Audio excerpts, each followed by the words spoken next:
Hey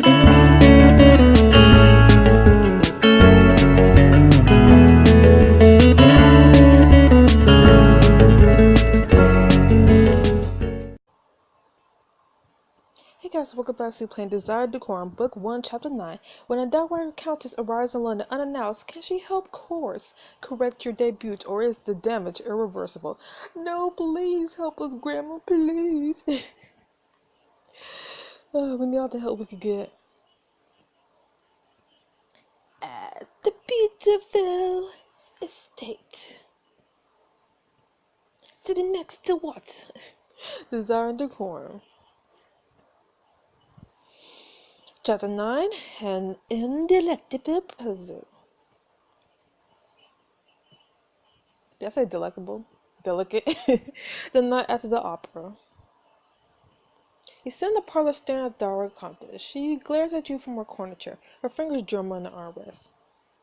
I decided to come here myself to take the rest of your debut into my own hands. Starting tomorrow, I shall call all my friends and show them the full weight of the Edgewater estate stands behind you. We will stop these fickle rumors once and for all. That's very kind, Lady Grandmother, but I don't think that's necessary. I managed to find on my own. Shush, child. No, you're not. I will not be here, Miss Sun's rumors sound already spread throughout London. Your stories claim that you've been wandering around the city with men unchaperoned. These rumors are... it was just that one time. I cannot believe she's spreading such malicious tales. Quit lying, Dakota. I already know Miss Sun is accurate about your various meetings. It was just that one time. You do how? My dear, Miss Sun is the only person who has eyes and see. Only want to give you the chance to tell me the truth. It was only one time. I promise you, Lady Grandma, nothing improper ever happened. Honestly, I'm more worried about the other parts of Miss Sun's stories.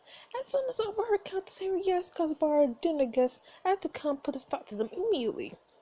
Rumors persist that my son is not your father, but now they also suggest you've been seducing reputable gentlemen into marriage before your secret's discovered. Wait, what? That's absolutely ridiculous. My mother loved no one else. The Earl of Edgewater is my father. And even were true, I would never seduce men to keep up such appearances. Miss Sun should mind her own business. I believe she will say it. I cannot believe she come to this conclusion after running to me and Mr. Harper. We were simply talking. Miss Sun presumes far too much. Oh, that time. Yeah, like nothing happened. Frankly, I believe the exaggeration by your lineage must originate from Countess Henrietta. She has the most to gain, and I don't... Oops, talked too fast. When I spoke to her directly, Miss Sun had been nothing but polite in regards to you. Really? Oh, how kind of her. Yes, but that's not matter whose fault it really is. Your reputation is at stake. People already look down on you simply based on your birth. You must be completely above reproach in order to negate all their whispers. That's unfair. I will show them all what a fine lady I am. I don't care what they think. Honestly, I don't.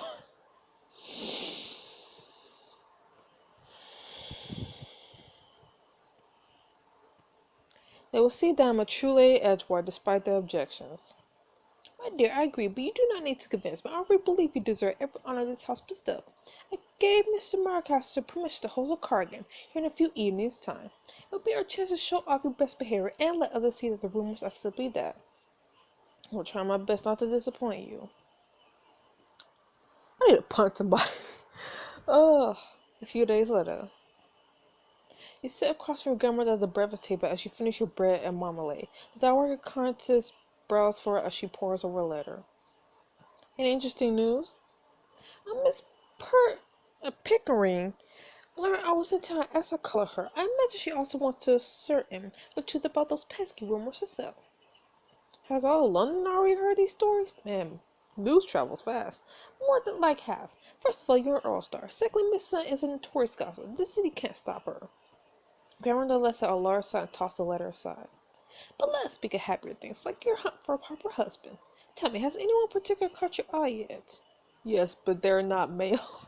I certainly met a lot of people. Oh, I could tell by that look that still stands out. Don't try to deny it. Well...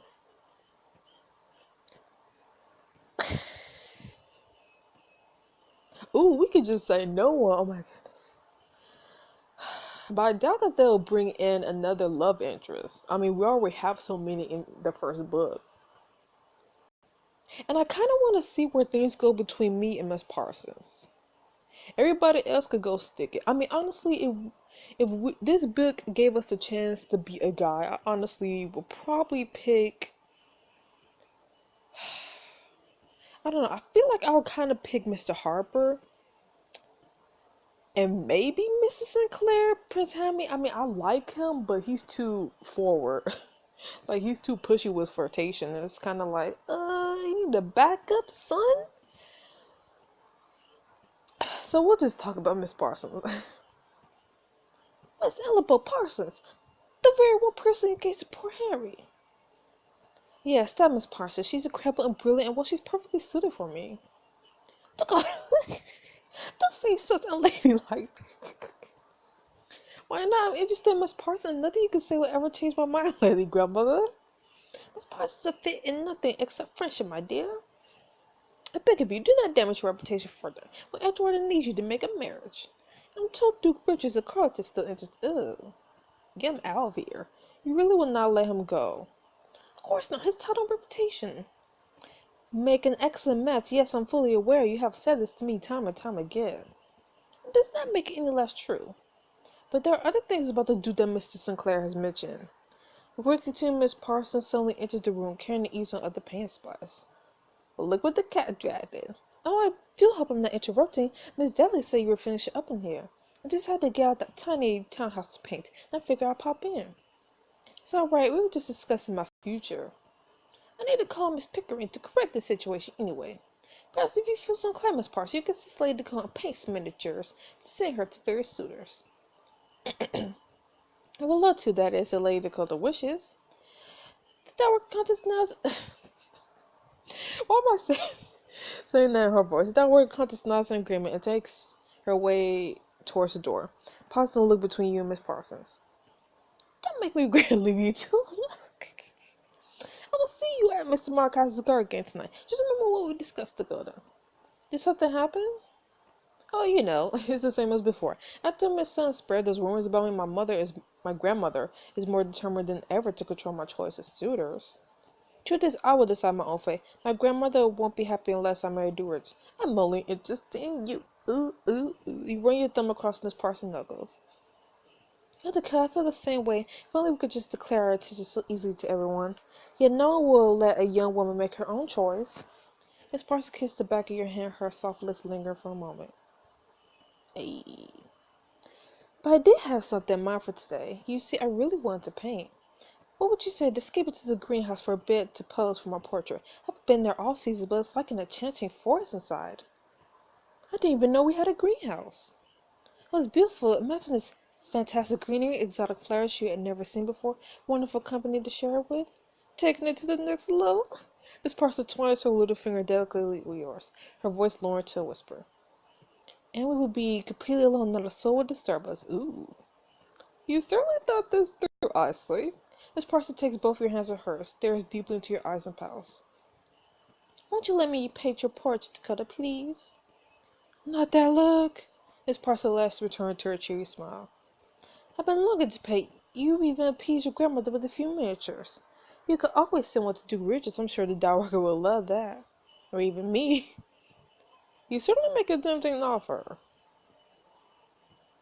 She really does. Escape to the greenhouse and pose for Miss Parsons' portrait for a chance to improve your relationship with her and your grandmother. Unless we're taking it to the next level, no thank you. If we're not going to fool around, no thank you. I do not need to obey my grandmother's every wish. I am my own woman after all. Yes, you are, although I would love the chance to give you some painting lessons later on. I like that very much, Annabelle. Excellent. Anyway, I was hoping to speak with you about something else today as well. What's the matter? Miss Parsons' eyes wring her hands together. She looks up at you from beneath her eyelashes.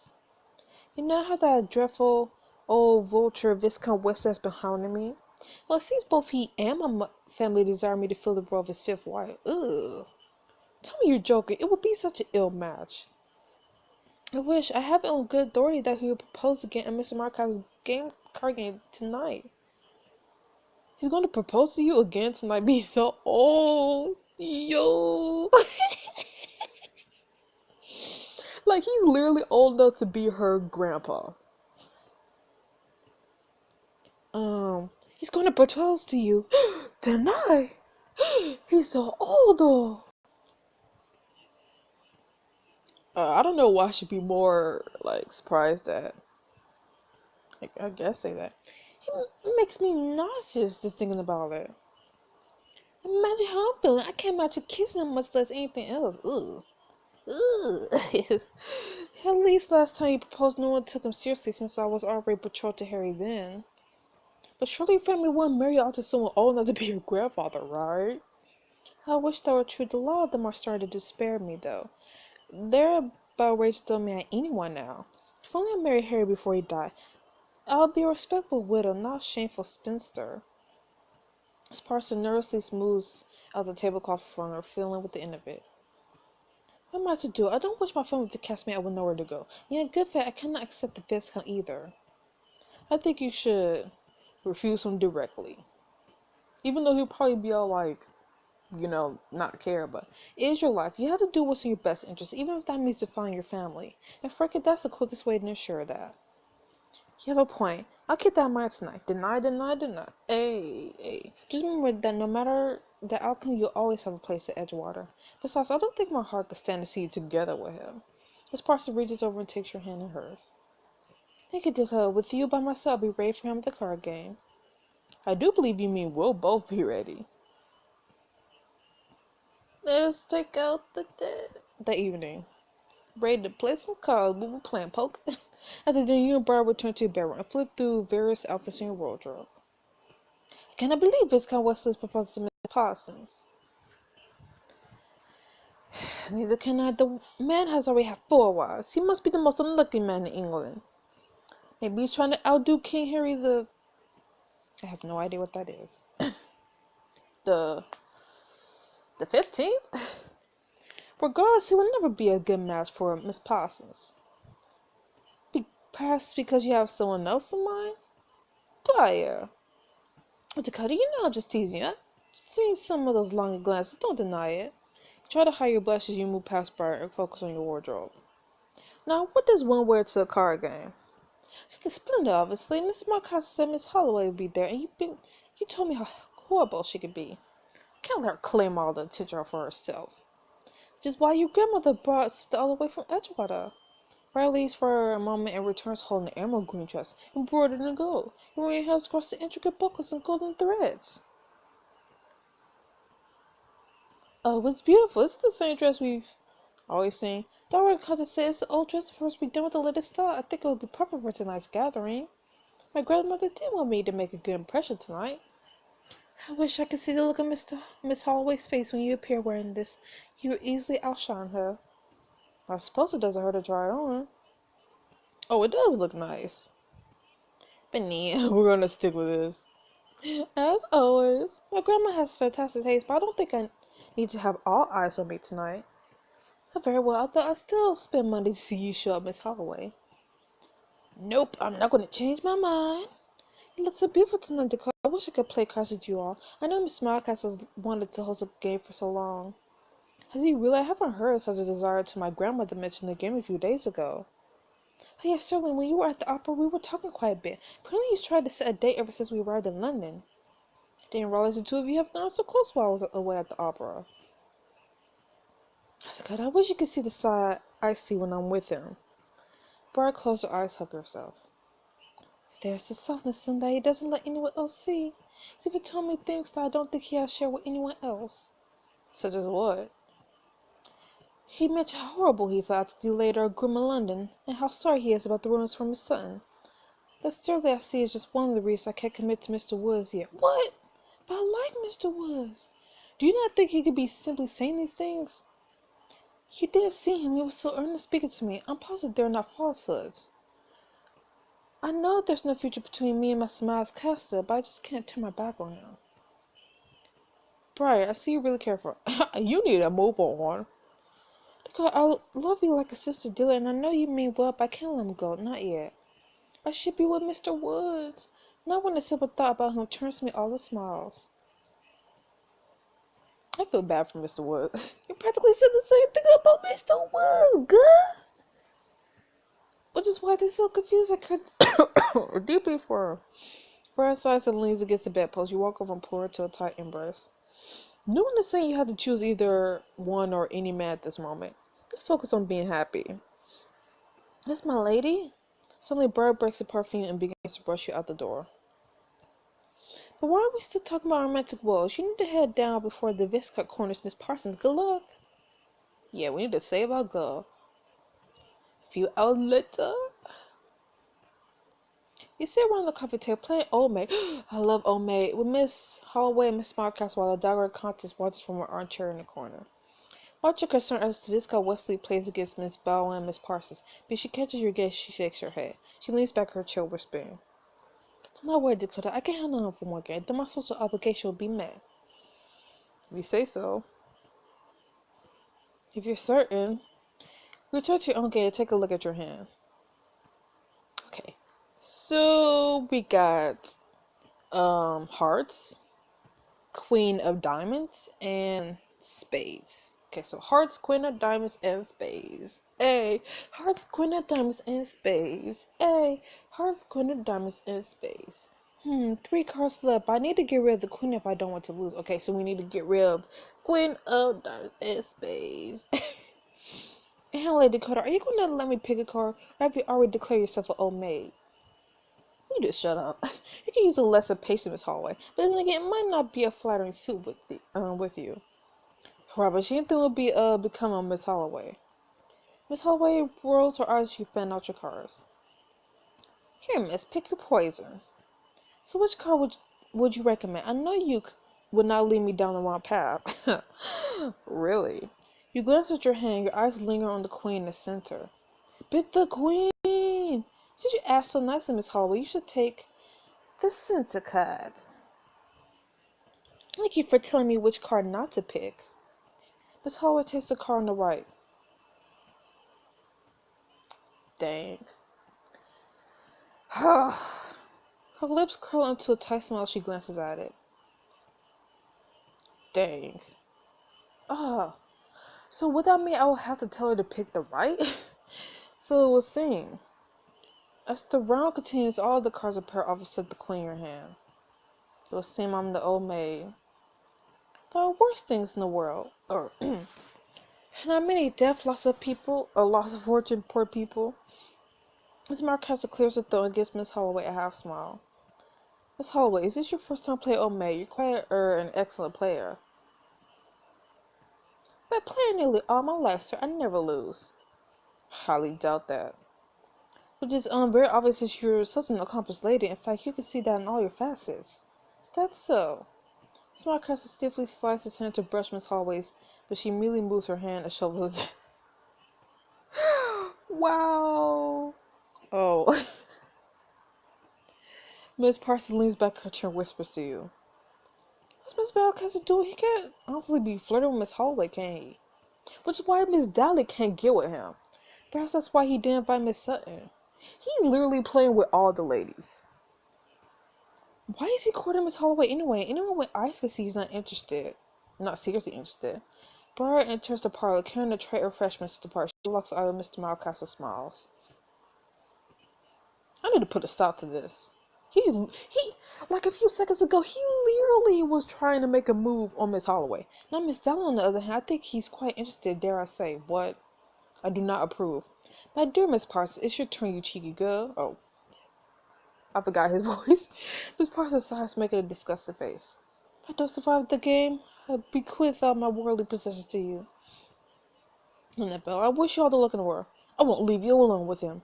I'll be a stubborn girl by your side the entire night. Thank you, Dakota. We're in this together, you and me. Miss Parsons flashed you a smile before turning back to her game. My lord, is it my turn or yours? Oh, I long for you. No more than I do for you, you saucy me. I think I'm going to be sick. That makes 2 of us. Miss Parsons suddenly stands up and takes your arm. Hey, Dakota, I'm in desperate need for some exercise. Let's take a turn around the room. Miss Parsons pulls you from the couch. The 2 of you walk arm in arm around the room. So we're literally walking around the room. I see the Viscount won't take his eyes off you. I wish I wasn't stuck playing cards with him. You want to switch seats? Miss Parsons peeks at him with a sideways glance. He winks and blows a kiss. Ugh. Ugh. He won't quit talking about how he'll seduce me to his bed. Ew, yo, I'll never be his. Oh my goodness. I know, for now, how about you join my card table? Viscount Wesley can certainly manage without you. Hey, Cadell, I don't know what I'd do without you. We'll join the card game as Miss Holloway deals out a new hand. Now Miss Parsons sits beside you. Forcing a smile, Miss Mark has to clear her throat and looks at Miss Holloway. I should tell you how beautiful you look tonight, Miss Holloway. Your clothes suit you perfectly. You must mean my new gloves. They're all the way from Paris. You cannot be serious, gloves. What's more fashionable than your outfit? I've seen that look before. It's nothing new. Would you not agree, Miss Malcaster? He glanced over and catch Mr. Malcaster's gaze lasted too bright as she leaves the room to retrieve more refreshments. Mr. Malcaster. Oh, sorry. Yes, I will say your gloves are very lowly. He does not care.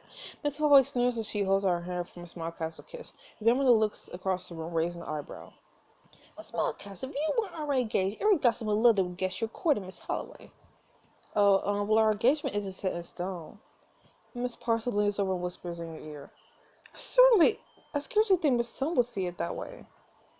I get the feeling his mother must have ordered him to court Miss Holloway. She must be trying to maneuver her son to a more advantageous marriage. Think about it, Miss Son has very little to her name, but Miss Holloway is Viscount's daughter. Miss Son is just another puppet for Countess Harriet. Deserves this and more. I mean, she spoke kind things about me. She's the one who started all these rumors about me. Mr. Malcaster could break the engagement and I wouldn't care one bit. I don't know, I feel a bit sorry for her. She'd be heartbroken. Miss Holloway glanced around the room, raised the eyebrow at one of the portraits on the wall. Were you the artist behind these lovely portraits, Lady Dakota? I'm afraid I'm not, but I think they're all marvelous masterpieces. I suppose someone lacking artistic talent would say that. What? Did you know that I painted all the portraits hanging in my London townhouse? And did you know that I'm the artist behind all the paintings in this townhouse? Oh, my lady, I mean no disrespect. I'm certain that my accomplished granddaughter will add to the collection. Hey, grandmother, I could only hope to match your skill. Miss Paul says, why did you leave me all alone over here? Only you could satisfy my needs with a very important answer. Aunt has turned to Viscount Wesley across the room. Miss Holloway's snickers cover him out to hide her laugh. Yes, Miss Parsons, why don't you listen to Viscount Wesley's question? Excuse me. Miss Parsons' face go white. She stands at the dark side of the townhouse. You get up and follow her outside. Find Miss Parsons leaning against the side of the townhouse, taking deep breaths. He's going to propose any minute, Dakota. I don't think I can face this. Viscount Wesley is on the mission. He won't stop until you give your answer. Why can't you fancy another girl? I mean, Miss Holloway is free. They'll be a match made in heaven. They really would. Miss Parsons buries his face in her hands. I wish I were anyone else but here. Annabelle, don't say that. I'm here with you. If only we were the only two people around. You're strong enough to face him. Don't say that. And I'm not going anywhere. Miss Parsons smiles weakly and rests her head against your shoulder. Hey, Dakota, without you, I don't think I could possibly survive this evening. Just in the door, front door swings open. Viscount Wesley steps out, eyes wandering around, till he sets his sights on Miss Parsons. Why is the endless summer music playing? There you are. I see you like to play a game of cat and mouse, my girl. Hi, yes, Lady Dakota. I was just discussing the painting lesson I promised for tonight. Lady Dakota's having lessons to fight. My word, that sounds highly improper. Painting lessons tonight, not fighting. Oh, I need painting lessons. That's for women, which not for you, but for Lady Dakota. Since a lady never goes back on her promise, you have to pardon me. Miss Parsons pushes you back into the house, leaving Viscount Wesley outside. Are you serious about painting lessons, Annabelle? Of course, I did promise you them early today. Miss Parsons' eyes dart to Miss Holloway across the room. She lowers her voice so that no one else hears. Now, so I would do anything to show up Miss Holloway. No woman's vanity needs to be challenged more often. With a few lessons from me, your masterpiece would even be fit, no better than Miss Holloway's prized townhouse collection. Your place has a lot of confidence in me, Annabelle.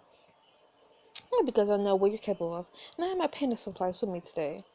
Your eyes flit to the painter's easel left from the morning in the corner room, then back to Miss Parsons, who smiles at you eagerly. Add the painter's easel to your parlor to unlock special painting scenes and increase your social standing as an accomplished lady. Hell no. I'm not gonna accept anything. Anything. You're still kind of over these lessons, but I don't think tonight is quite right for them. I suppose I shouldn't put Viscount Wesley in off any longer. This would have been brilliant. Of that I have no doubt. My room is gonna be so empty. This is the front door swings open. Viscount Wesley enters. He sidles up to Miss Parsons, speaking in his loud voice. Miss Parsons, I will care for a moment in private. I know you've been waiting for this.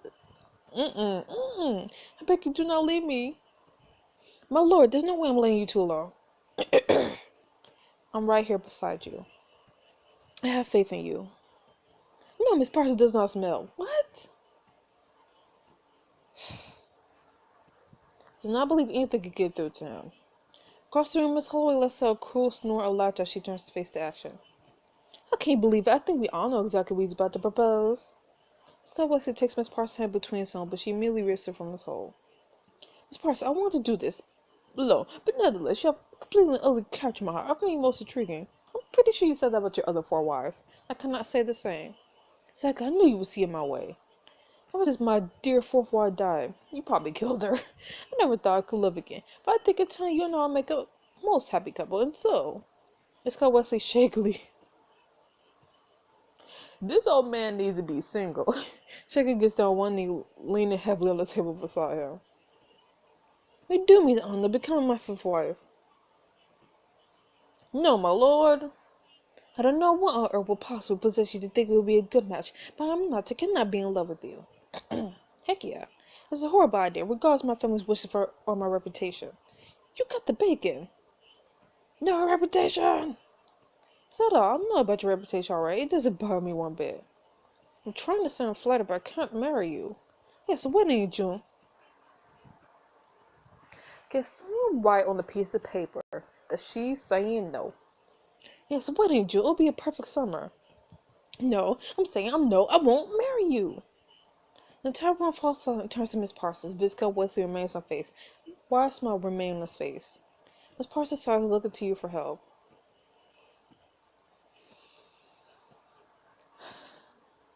Dude, you need to stop. Ugh. Viscount Wesley, you need to stop now. Need to stop now before I cut your throat. It's not happening, my lord. She said no. No. So play hard to guess. See, how did you know I like them feisty? I'm about to stack you. She stared at Viscount Wesley expectantly, brows raised. No. No, but how could I possibly be refused? Give you old man. And you're nasty. Viscount Wesley's shoulders fall as the realization hits her. The outward Countess takes him gently by the arm and leads him out of the room. Why don't you come with me, my lord? You don't look to be in the need of a stiff drink. Miss Parsons squeals with delight beside you. I did it. I'm so glad that's over with. I don't know why I'd do if you couldn't figure it out. You just had to yell louder until he did. Whatever are my parents going to say, and who cares? I won't worry too much. I'm sure my grandmother will help smooth things over. As always. As the two of you laugh, your nose bursts sneak into the room. Her face falls when she sees Mr. Malcolm and Miss Holloway together, his arms rest on hers. Yeah, of course our families are far better matched than other lesser houses. With Edgewater on our side, we will hold such a firm alliance. But what if Edgewater doesn't fall to you? If we make an alliance, though. Miss Marcus nose barred the corner of his eye and stands up immediately. Miss Dally, I didn't see you enter. Oh, that's too precious. What would your mother think of you making eyes at the maid when you haven't even landed a proper wife yet? Miss Holloway takes Miss Marcus's hand, squeezing it gently. I don't know how you ever expect to make a match with me when you have all these alliances. Excuse me, I have some important business with my lady. Brian hands you a letter, speaking softly. Heard your letter just come from Edgewater. What is it? Heck your brow, I'll share with you later. Brian curses leaves, but Miss Marcus's gaze lingers on her as she passes by. You tear open it and skim the contents of the letter. No, this can't be. What's it say? What's the latest news from Edgewater? His father. No. Yo, I bet the count. I bet Henrietta did it. Next time, desire to call. When news of your father's illness, we remain in London for the season or death. Edgewater beg you to return. Yo, I bet Henrietta poisoned him. Just she's literally trying to like kill all of us. So I'm honestly not gonna be surprised if it turns out that she like poisoned his drink or his food and he's ill now. I wanna. Ugh, I just wanna slap her so much. I wanna. Ugh. So, anyways, I'll see you guys next week with the next episode. I'm so flustered because of everything that's happened. I'll see you guys next time. The next chapter of Desire the Course. I'll see you then. Bye bye.